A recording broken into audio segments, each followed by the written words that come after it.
नमस्कार, स्वागत है आपका पीताम्बरा परिवार में। आज हम आपको एक विशेष कथा बताने जा रहे हैं। ये एक सत्य कथा है और इस कथा के माध्यम से जानेंगे कि जो तंत्र साधनाएं करते हैं क्या वो अधिक शक्तिशाली या सशक्त हैं, या जो गृहस्थ लोग माँ बगलामुखी मंत्रों का जाप करते हैं क्या वो अधिक सशक्त हैं, या दोनों में से कौन अधिक सशक्त है। अगर आपको ये वीडियो अच्छा लगे तो लाइक और शेयर कीजिए। यहाँ पर हम जो तांत्रिक हैं उनका नाम गुप्त रखेंगे, क्योंकि हो सकता है कि किसी का नाम उनके नाम के साथ मैच कर जाए तो उनकी भावनाएं आहत हो सकती हैं, जो कि हमारा उद्देश्य नहीं है। इसलिए तांत्रिक को हम केवल तांत्रिक नाम से ही जानेंगे।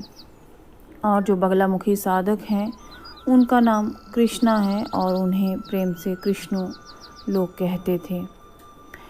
ये एक रेलवे में एक अधिकारी के पद पर जॉब करते थे और पहले ये कृष्ण भक्त हुए और बचपन में ही जब इन्होंने श्री कृष्णा की छोटी सी मूर्ति के साथ खेलना शुरू कर दिया तो लोगों ने इनका नाम कृष्णा या कृष्णु ही रख दिया प्रेम पूर्वक। ये शहर में अपना जॉब करते थे, लेकिन अपने छुट्टियों के वक्त गांव गए और वहीं गांव में कुछ दिनों के लिए ठहरे। क्योंकि उनमें बगलामुखी मंत्रों का जप करने के कारण एक विशेष आकर्षण उत्पन्न हो गया था, इसलिए आसपास के सभी लोग उनसे आकर्षित होते थे और उनसे बातचीत करते थे। अपने जो भी रोज़मर्रा की उनकी समस्या रहे उनसे डिस्कस करते थे। वो बगलामुखी के कोई बड़े साधक नहीं थे, अपितु वो बगलामुखी मंत्रों का जप नित्य ही किया करते थे। अपने रोज़मर्रा की भागदौड़ में, कार्य में, जॉब में वो इतने व्यस्त थे कि कभी कभी ही साधना में बैठ पाते थे, लेकिन उन्होंने अजपा जप कभी नहीं छोड़ा। जब वो गांव में थे तो यही बात उस तांत्रिक को पसंद नहीं आई, क्योंकि जब लोग उनके पास जाते थे तो वो कोई ना कोई उनकी समस्या का हल बता दिया करते थे। और कई लोगों ने तांत्रिकों के पास अपनी समस्याएं ले जाकर जाना बंद कर दिया। ये बात उसे अच्छी नहीं लगी, क्योंकि वो एक सशक्त तांत्रिक था और तंत्र के क्षेत्र का अच्छा ज्ञाता था। उसने मन ही मन विचार किया कि ये मुझे शायद इस क्षेत्र में टक्कर दे रहा है और ये मेरे धंधे को चौपट कर रहा है, मुझे इसे जल्दी ही बर्बाद कर देना चाहिए। तो उन्होंने उसके ऊपर तंत्र प्रयोग किया और एक आसुरी शक्ति प्रयोग करके उसके ऊपर छोड़ दिया। तब जो कृष्णा थे वो अपनी माँ के साथ बिस्तर पे बैठे हुए थे। माँ उन्हें पानी का गिलास दे रही थी। गिलास कांच का था। जैसे ही उन्होंने गिलास का पानी अपनी माँ से लिया, उस अघोरी शक्ति के कारण वो कांच पटक गया, मतलब वो गिलास टूट गया और कुछ कंकरियाँ उनके हाथ में जा चुभी। गिलास कांच का रहे तो उसका छटक जाना साधारण माना जाता है, लेकिन इसे अशुभ संकेत भी माना जाता है। उन्होंने इसे साधारण ही जांचा और सोचा कि शायद कांच कच्चा था, इसलिए ये टिटक गया। तो देखा कि कुछ दिन बाद उनका हाथ पकना शुरू हो गया, हाथ में पस पड़ गया और एक जीर्ण सी बीमारी उन्हें लगने लगी। हाथ में काफ़ी दर्द रहता था। माला जप वो नहीं कर पा रहे थे, भगवती का ध्यान प्रार्थना करते रहे मन ही मन। तभी उन्हें लगा कि ऐसा ना हो कि विष पूरे शरीर में धीरे धीरे फैल जाए या कोई आदि व्याधि गंभीर रूप ले ले। इसलिए उन्होंने छुट्टियां भी समाप्त होने के कारण निर्णय लिया कि जल्दी ही शहर जाके उन्हें अपना इलाज करवाना चाहिए। वो शहर लौट गए। वहाँ जाकर उन्होंने अपने घाव का इलाज करवाया। कुछ महीनों बाद उनका हाथ ठीक हो पाया। तब भी उन्हें ये ज्ञान नहीं हुआ कि तांत्रिक ने तंत्र प्रयोग किया है, अघोरी विद्या छोड़ी है तो मेरे साथ ये दुर्घटना घटी। फिर कुछ दिनों बाद संदेशा आया कि उनकी माँ बीमार है और उन्हें फिर से गांव जाना है। वो अपने रेलवे के कार्यों में व्यस्त थे, लेकिन माँ की बीमारी के बारे में सुनते ही वो वापस लौट पड़े। जब घर पहुँचे तो पता चला कि माँ का निधन हो गया है। उन्होंने सोचा कि जब माँ थी तो कितना अच्छा था, लेकिन माँ आज नहीं है तो जीवन अधूरा उन्हें लगा। लेकिन उन्हें लगा कि उनकी जो मृत्यु है वो उम्र दराज होने के कारण ही हुई है। पत्नी भी एक बैंक में अधिकारी थी। उन्होंने कहा कि माँ का दाह संस्कार करके और कर्म इत्यादि करके हमें वापस चलना चाहिए। तो उन्होंने निर्णय लिया कि नहीं, वो रेलवे का कार्यभार नहीं संभालेंगे और गांव में रहकर ही अपनी खेती और ज़मीन को संभालेंगे। पत्नी को इस बात पे क्रोध आया और वो अपने बच्चों और अपना सामान लेकर के अपने शहर लौट गई। वो अकेले ही वहाँ पर रहने लगे और नित्य जप साधना और मंत्र करने लगे और माँ भगवती की कृपा प्राप्ति के लिए रोज़ उपवास भी रखने लगे। अचानक ही एक रात्रि को एक दिव्य शक्ति ने आकर के उन्हें दर्शन दिया और बताया कि तुम्हारी माँ की जो मृत्यु हुई है वो आकस्मिक है और अभी उनकी उम्र पूरी नहीं हुई थी। बगलामुखी साधक को इस तरह का विचित्र स्वप्न आया तो उठ के बैठ गए और अश्रुधारा उनके चेहरे से भी बहने लगी। इन दिनों तांत्रिक को भी पता चल गया कि वो बगलामुखी साधक लौट आए हैं, लेकिन उन्हें ये पता नहीं था कि वो एक साधारण गृहस्थ हैं या बगलामुखी साधक हैं। जब तांत्रिक को ये पता चला तो उन्होंने फिर से उनके ऊपर तंत्र प्रयोग करना चाहा।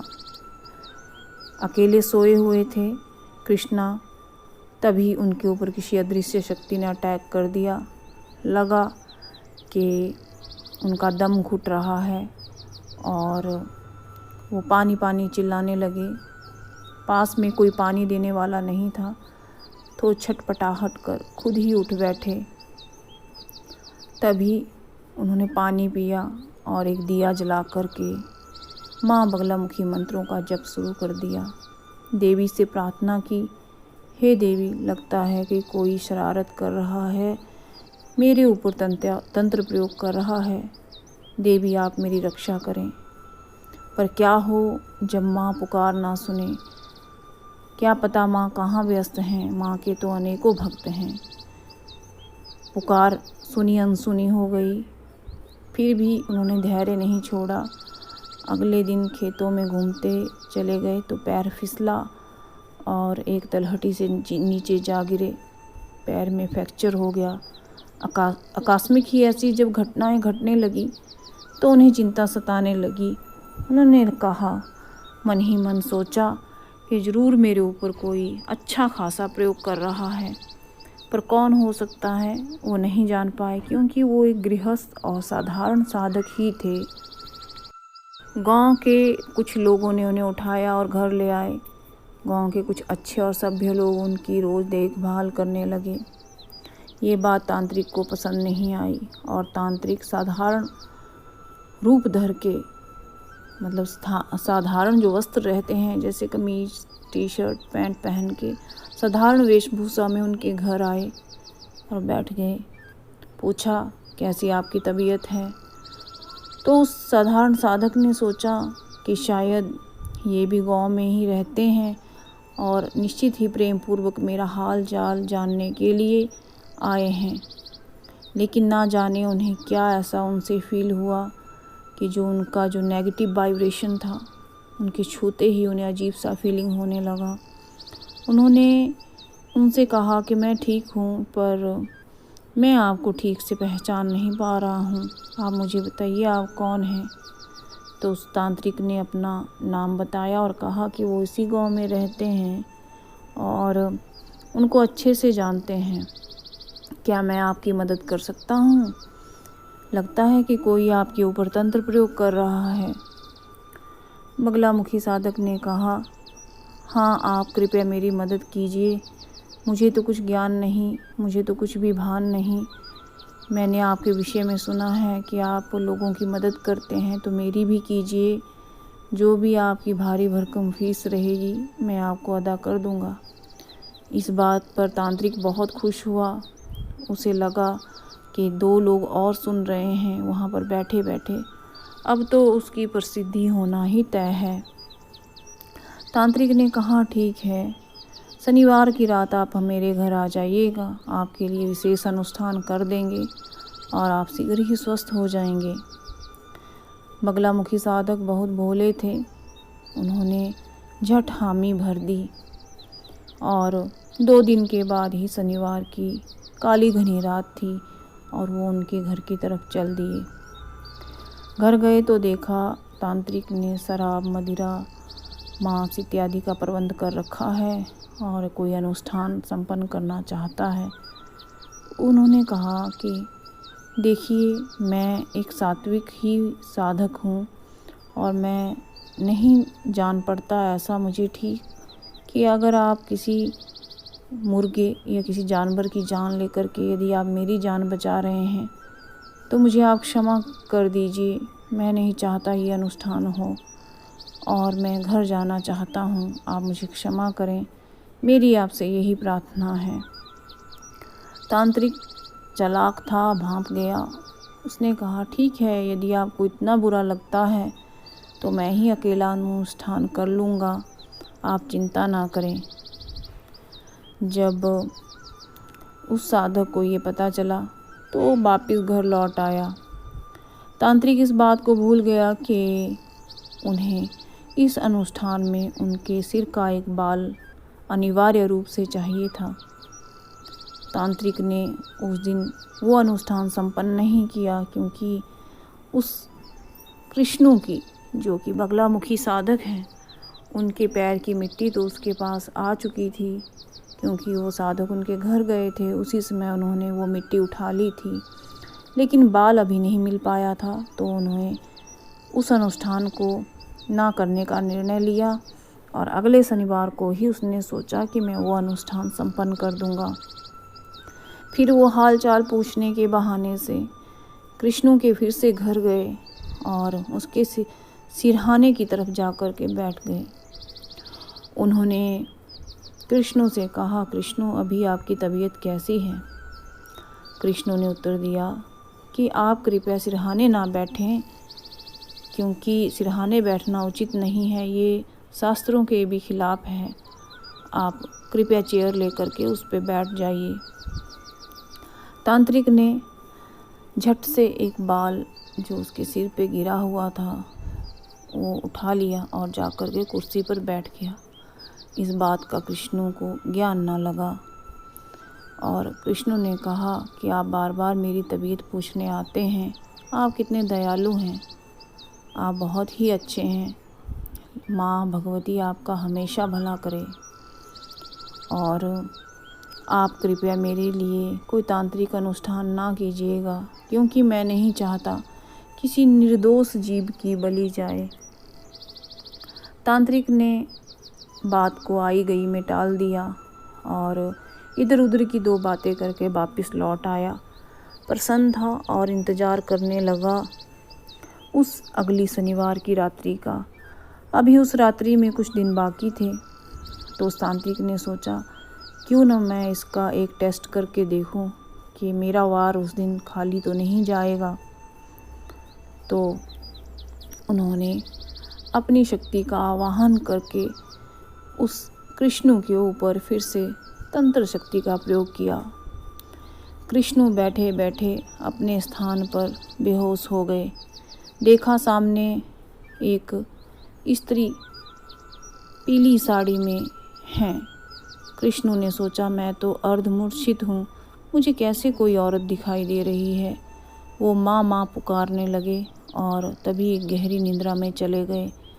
कुछ समय बाद होश आई तो उठकर माँ से प्रार्थना करने लगे कि माँ, मुझे नहीं पता कि मेरे साथ क्या हो रहा है, आप कृपया मेरी रक्षा करें।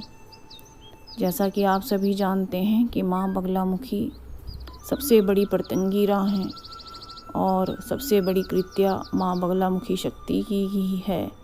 और कृत्या कोई बगलामुखी साधकों के ऊपर अगर कोई प्रयोग करता है तो स्वयं ही कृत्या हो जाती है। अगले दिन जो कृष्ण थे वो उठे, नहा धो करके भगवती के जाप में लग गए। ऐसे कुछ दिन बीते, शनिवार की रात्रि आई और उस तांत्रिक ने अनुष्ठान करना शुरू कर दिया। बाल का उपयोग जब किया गया तो तीव्र भर्त्सना हुई और एक काली शक्ति, काला साया कृष्णों की तरफ चल पड़ा। और जब कृष्णों स्वयं साधारण मंत्र जप कर रहे थे तभी वो शक्ति कृत्या हो गई, पतंगीरा रूप में वो शक्ति हो गई। जो तांत्रिक ने शक्ति छोड़ी थी बगलामुखी मंत्रों के जप के कारण, क्योंकि उस समय कृष्ण जप में थे, और वो शक्ति पतंगीरा हुई, वापिस उस तांत्रिक की तरफ लौट पड़ी। और वो शक्ति जो थी वो और अधिक प्रचंड और गुस्सैल हो चुकी थी। अब वो किसी न किसी के खून की प्यासी बनी हुई थी। तांत्रिक ने देखा कि मेरी शक्ति पतंगीरा होकर लौट रही है। उस शक्ति के आक्रमण से पहले ही वो तांत्रिक हार्ट अटैक से मर गया। उसका दिल इतना घबरा गया कि वो शक्ति के प्रचंड रूप को नहीं देख पाया। बाद में वहाँ पर यही अफवाह फैली कि तांत्रिक खुद ही कोई तंत्रोक्त अनुष्ठान करते हुए मारा गया।